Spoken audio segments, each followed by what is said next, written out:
Hello everyone! Before starting the video of today, I wanted to thank you all for the support I received of the last video.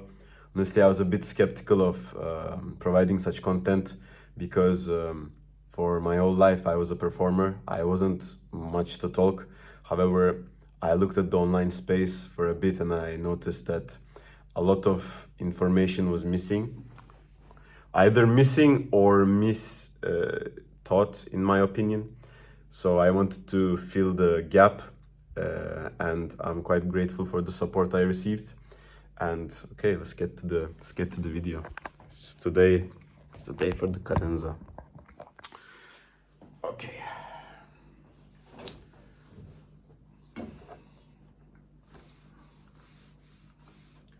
So first thing first, we have to acknowledge that there are a lot of markings, point of view of phrasing and tempo at the first part of the cadenza. And I think because these are genuine markings from the composers Grieg, they should be meticulously followed. What I mean is when there is a diminuendo or a crescendo written, we don't ignore this. If we follow the phrase of Grieg, it will sound like this. And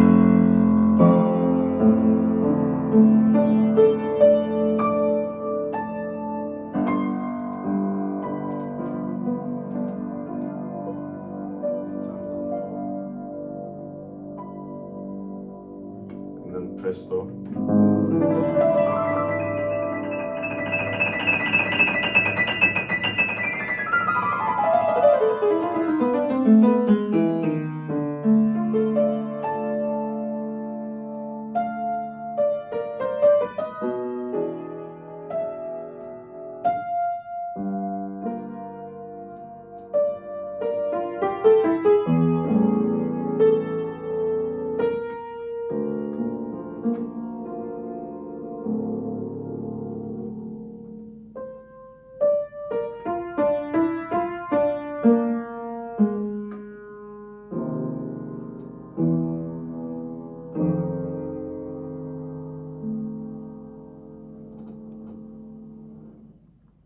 And so on.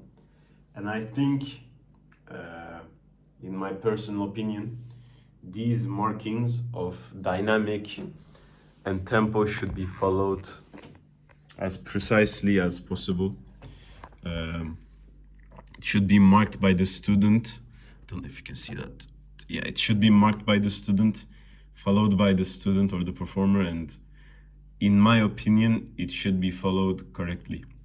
And now let's get to breaking down some of the technical passages. Honestly, this passage, I never practiced this passage.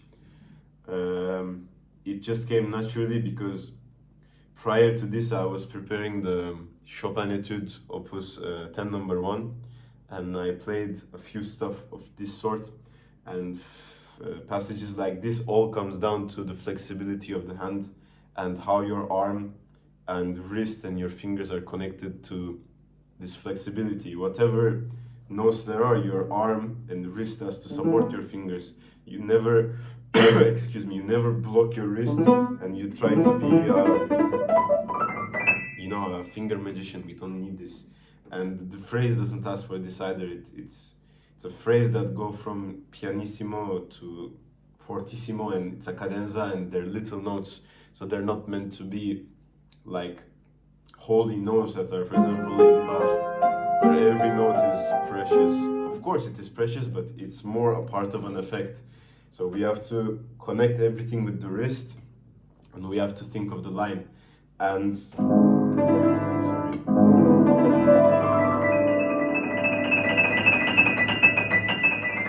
when we think like this, I think it will come naturally. And if it doesn't, of course, we can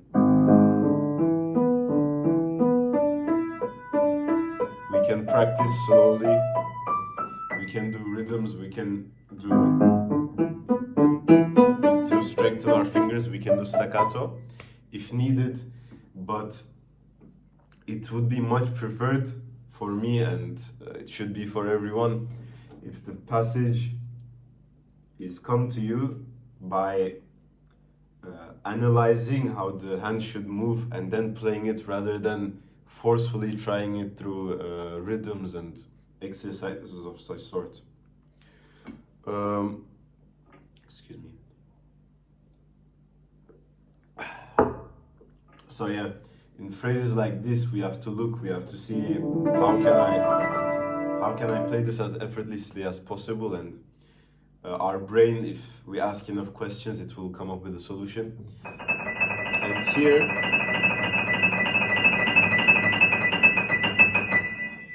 I use the fingering 4, 3, 2, 1, but you can also use 5, 3, 2, 1, but 4 is more comfortable because of the connection of this. It's a bit too small, at least for my hand, but you can choose whatever you want. And for this, I think an upward wrist is better. And really, you just let your whole arm relax. And it should come with time. And this passage, it's really important, it's crucial in this passage to not block yourself with the elbow. If at any point your elbow is past your hand, you're doomed for failure. Your elbow has to be, if you're going down, if it's an ascending passage, has to be in front of your elbow. So we have to follow with the elbow.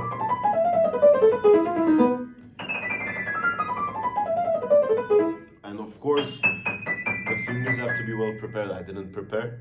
But prior to playing, prior to performing, you have to prepare with the fingers.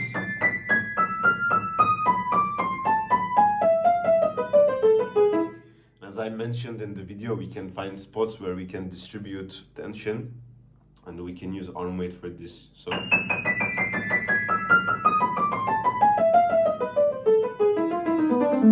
maybe on every fa, or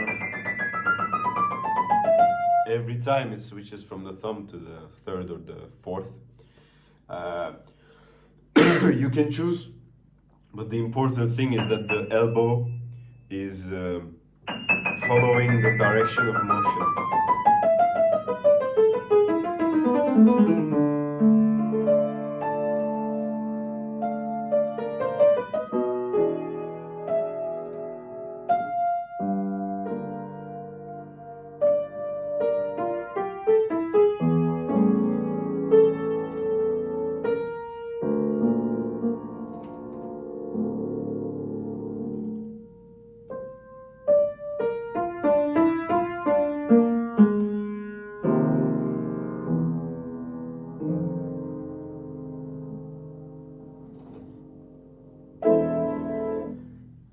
For this place, I think there are two ways to approach it. The first is actually, no, I will reword it, but I prefer to show it to you. There are the big notes. Let me see if you can see it. Wait. There are the big notes and there are the small notes. The small notes are written with changing tempo. First is meno presto, second it's più moderato, and third is andante, and fourth it's lento, but of course it changed to big notes because there's not any more of this motive. Okay, my point is that where there are the main notes, the big ones I called, they have to be kind of in the same tempo, and the small notes have to be changing with the tempo. So if I have to demonstrate, and as I mentioned in the other video, everything has to be singing. If you play this mechanically or in any way predictable. Okay, it can be predictable in the sense of the phrase, but if it's metronomical and if it's not singing or it's vertical, it's really unpleasing to listen to. Everything has to be taken care of with great fantasy.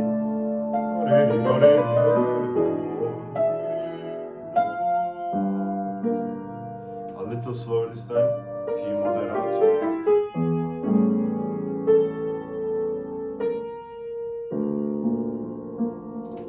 Now andante.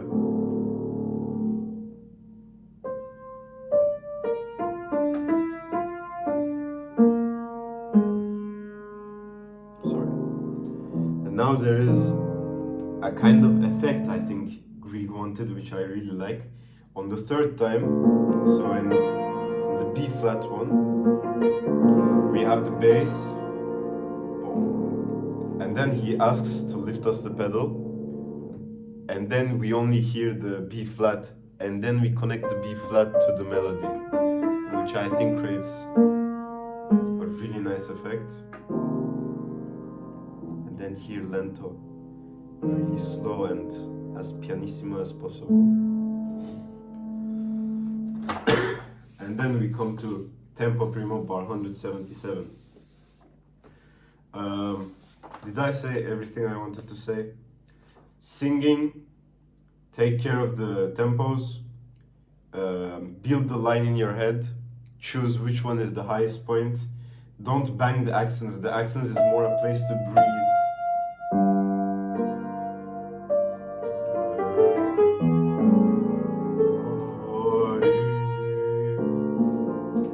More like a light. It's not this. Okay, let's go to tempo primo. Let's again discuss the hierarchy. Melody, bass line, this thunder theme, and then the middle voice. So when we play, it has to be the top priority, the second priority, and then the effect.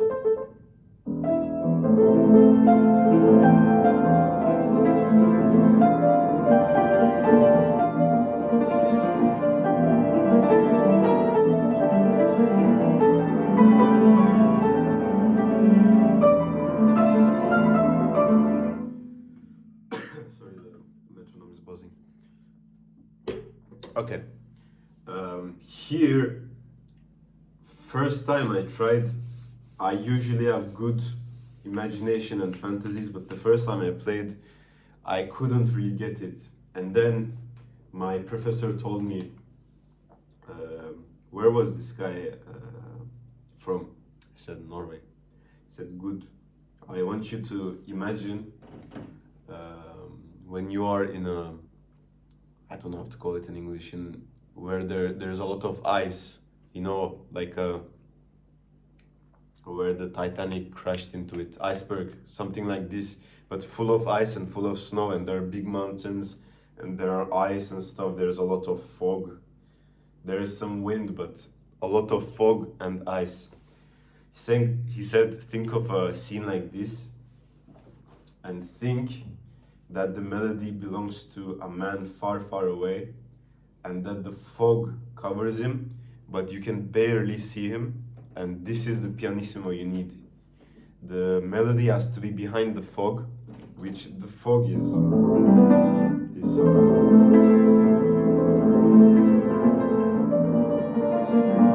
We create the fog with the bass and the accompaniment.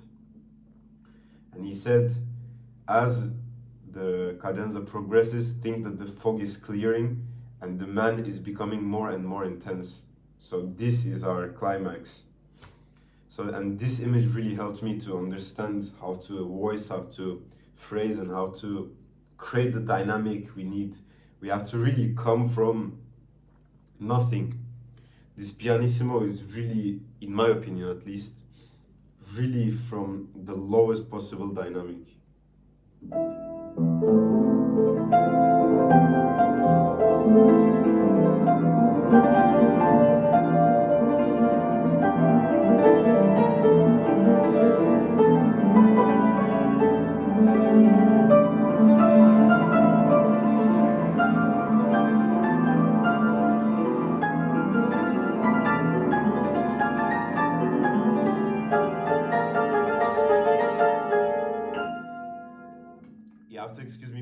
effects, but this is the idea. When I play, I did a little accelerando. You can do it or you can keep it at a steady tempo, but this has to be the idea. Now, speaking of honesty, a lot of people who perform don't play these so honestly. This is more like, it has to be there, but it's okay if a few is missed or if they don't sound so much. We need to take care that this has to be alive. And the two important factors for the left hand is that the bass, you know, the deepest, the bass note has to be heard, and that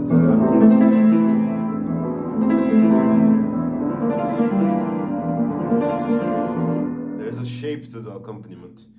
Like the phrase is like this. This creates this wind effect, which I like in the cadenza. And then, of course, the melody singing.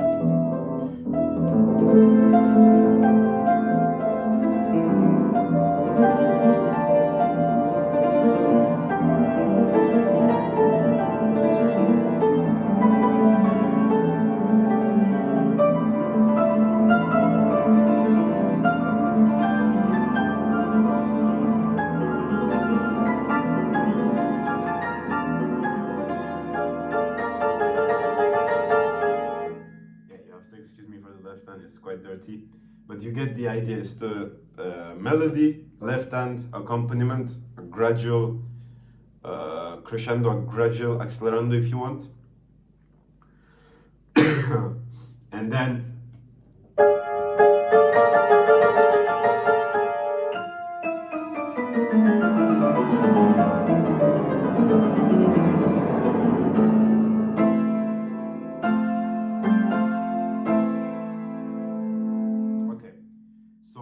these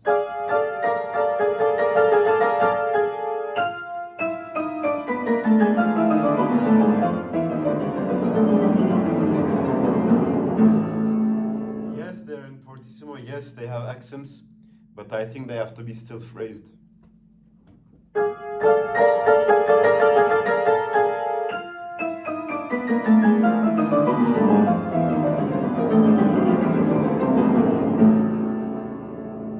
Also the octave passage phrased to this.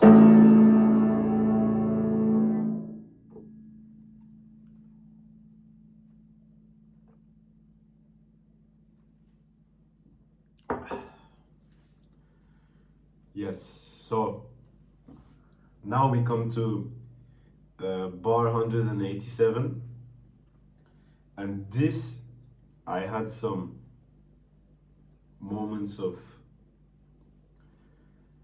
not truly understanding what I wanted with these jumps, but they are grace notes, which means I think they have to be connected. It doesn't have to be like this, of course, but I don't think we can do.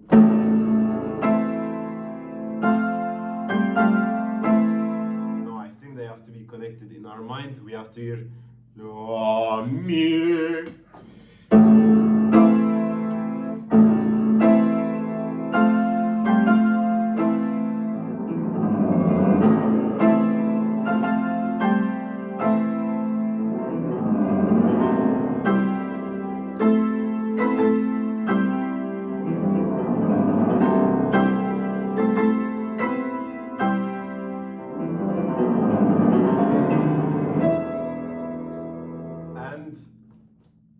Most important thing here is this. The power we have to get from this is from the shoulders. It's not. I'm not trying to kill the piano. Did you see how bad it sounded? No, it has to be.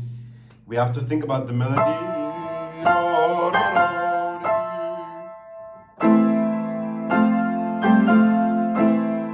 And we have to get the sound from the weight of the arms.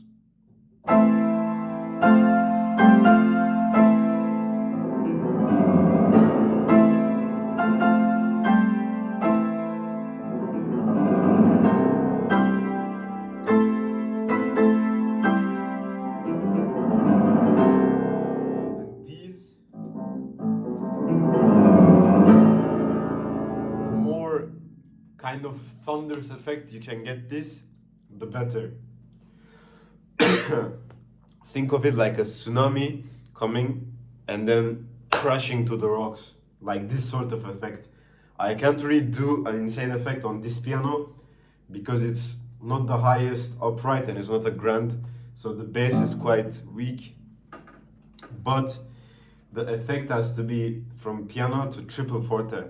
So think of starting extremely light and then use all of your body and arm weight and explode here.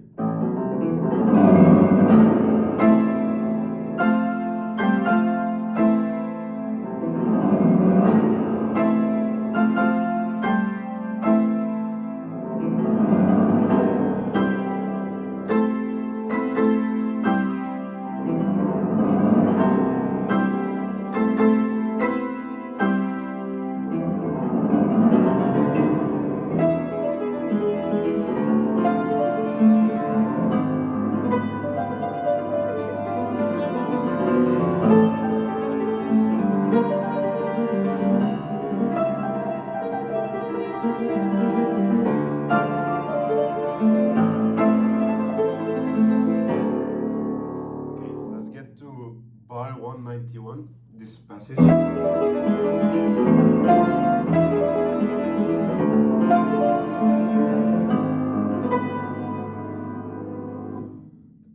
I play this, I like to keep in mind when I play, I try to sing simultaneous my mind, and when I play, I try to keep the bass and the melody in my mind. So when I play, I play like so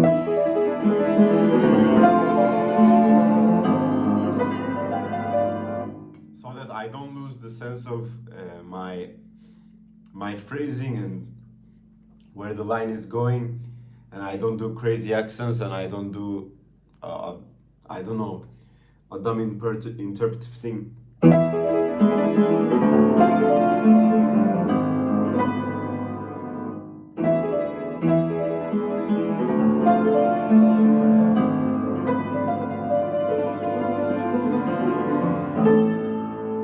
Now I did some arrangements, and I got this arrangement from a tone-based video. I forgot his name, but he suggested that if we take this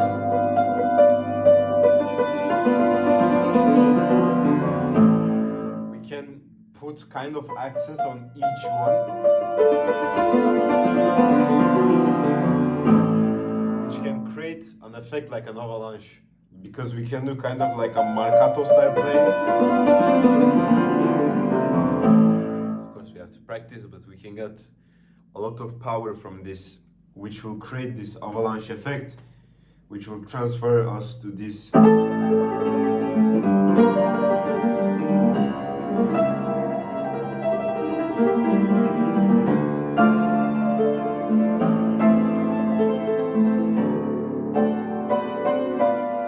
Another secret, on every last arpeggio where it's written on the left hand, I take the last two notes with the right, so I can already prepare the arpeggio. So when I perform, it's usually clean. Same thing here. And with this, the high point is the accent of the two phrases, the highest point of the two phrases. And it has the largest arpeggio on the left hand, so I like to mark it with the thumb to get a lot of power from the bass. So what I do, I will do so I can speak at the same time. Last two notes right hand, prepare the left.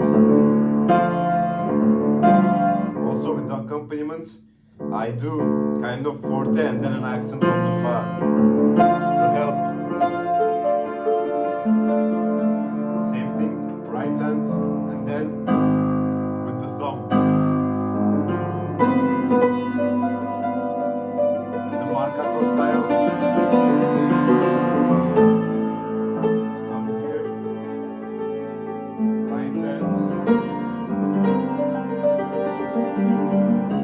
Again, thumb.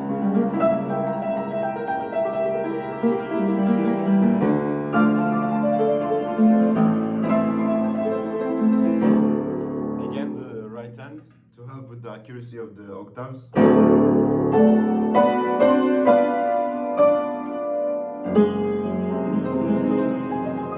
But there's something interesting here. I saw a lot of people do this effect. They put the hammers down, and then the dampers away from the strings, and then they lift the pedals, so we only hear this octave. But in my edition, Henley edition, I didn't see this, and then I searched, and Edward Grieg worked with the Peters edition, the Green Book, and I looked it there, and there it was written as a suggestion, as an option to play, and I thought to myself, should I play or not? And then I realized that if I am able to, if there is no technical complication, and if it sounds better, and if it's more interesting, then, and if it's an option given by the composer, it would be stupid not to play it, because it makes it more interesting. And how we do it is, we play the passage, we take our hand on it, we silently press the key, we depress the key, and then we raise the pedal. So we're left with only the octave we're supposed to hold. So whatever we have on the right hand, the right hand octave, we play the arpeggio, we depress the key, we raise the key, and when of course we have to count, but here no one counts. And then when we feel like it, we go to the other one. And for this to sound good, we have to take care of connecting in our minds this G sharp to this A. So when I play, I think of connecting these two intervals. So before playing the other arpeggio, I think so.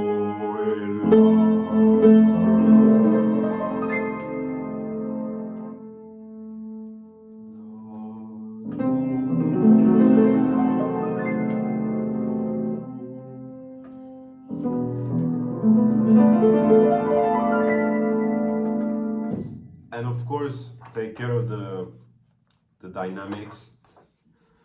And then we come to this.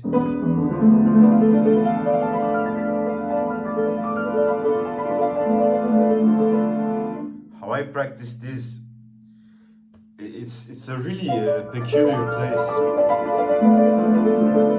It's really it sounds like Ravel to me, and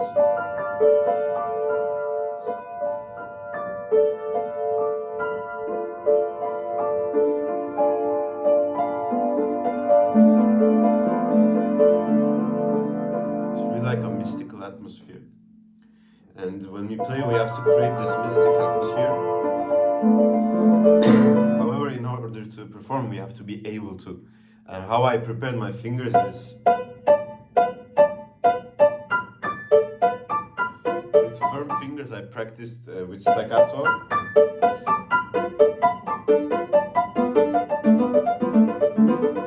This I chose to do it like this because it both develops the finger, and with staccato you develop naturally a light touch.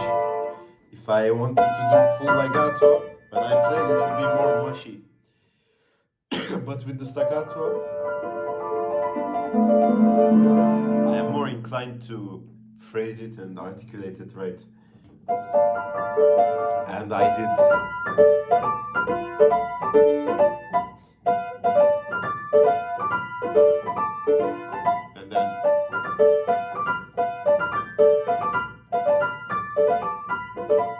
These are basics, the basic tools of a pianist. If you have a passage you can't do, you play with the articulation, you play with the rhythm.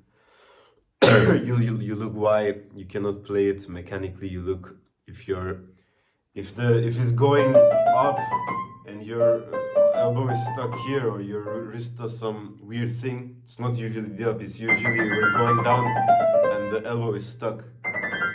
We have to take care of these type of stuff. If you go down and the elbow is stuck, it will not work, but the elbow has to follow.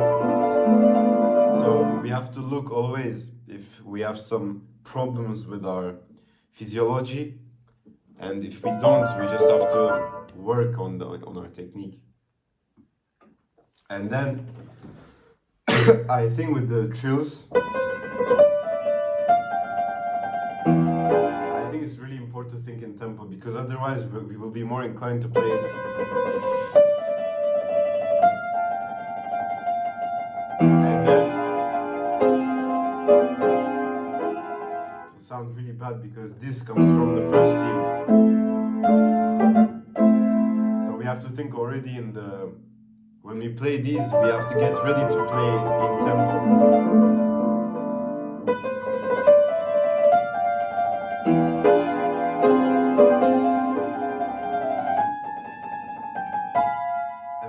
Trick I use here is, this is really important, because if you don't have huge hands,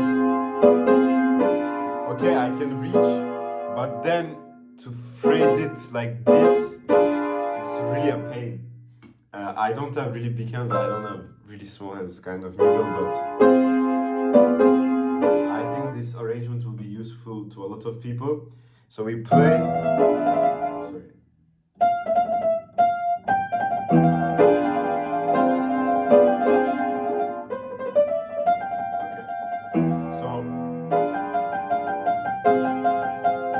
When this comes and there is a trill, I take the re of the chord with my thumb while I still carry on the trill. So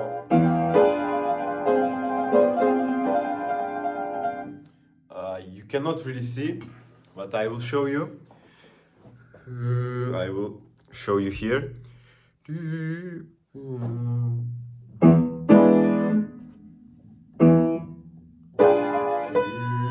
So, si, do, re.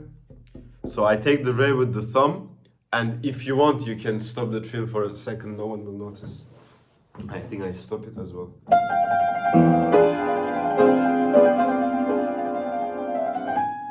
So yeah, you take the re because you also need the accent, because there's accents on each chord, but it's... So it will help a lot.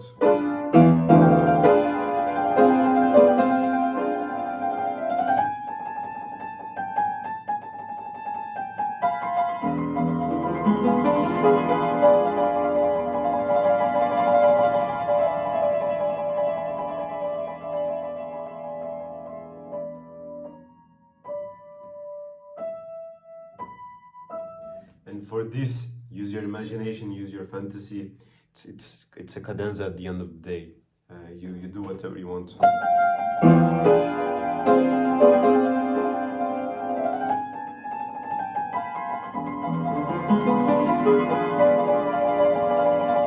Although I kindly advise you to phrase this left hand, see it as a melodic device, because this is only accompaniment.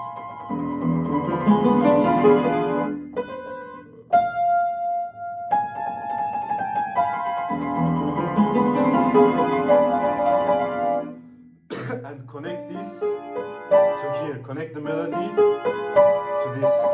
So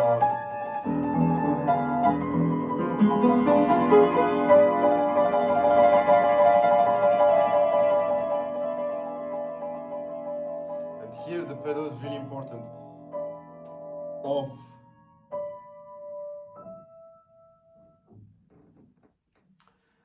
And then we have the last bit.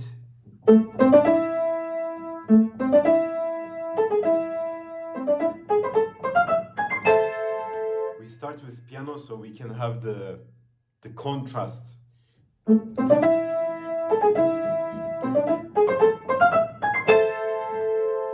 And for this, I guess we have to practice. It's not really any secrets anymore. It's just keep a steady position, because when we play staccato, if we have a wobbly bass, then the staccatos will also not be clear. We need a strong, solid foundation. This doesn't mean tension in any way. However, we have to have a solid foundation where we can actually have clear staccatos.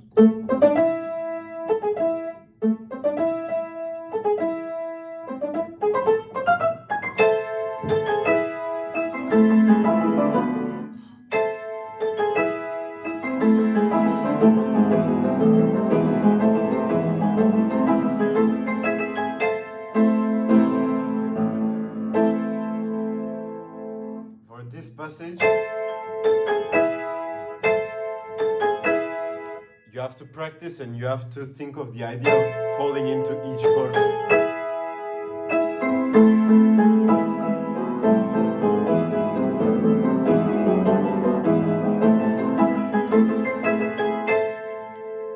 And if you really play fortissimo each chord, I cannot stress enough how bad it will sound. It will sound like a mush of, I don't know, chord. It will sound like this.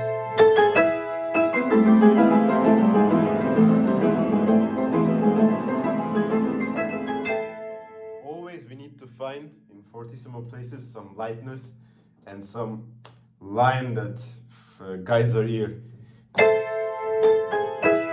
So on each beat, on each fall, we have the accent. But, okay, this is the formula. Down, up, down, up, up, down, up, up, down, up, up, down.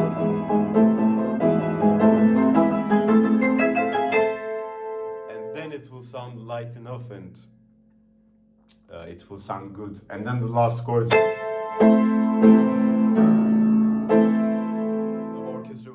Powerful, so we have to really play with all our hearts and all our weight. For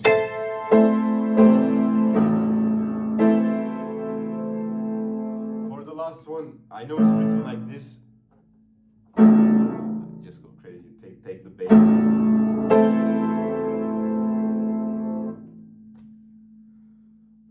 Well, I think this is it for Cadenza. I will just skim to see if I missed anything, but I don't think so.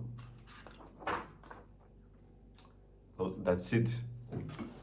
Again, if you came this far, it means you've enjoyed it.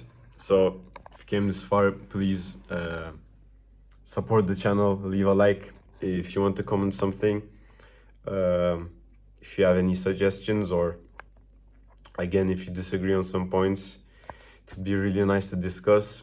And if I think it's worth another video, I will take the comment and make it a discussion topic of the video.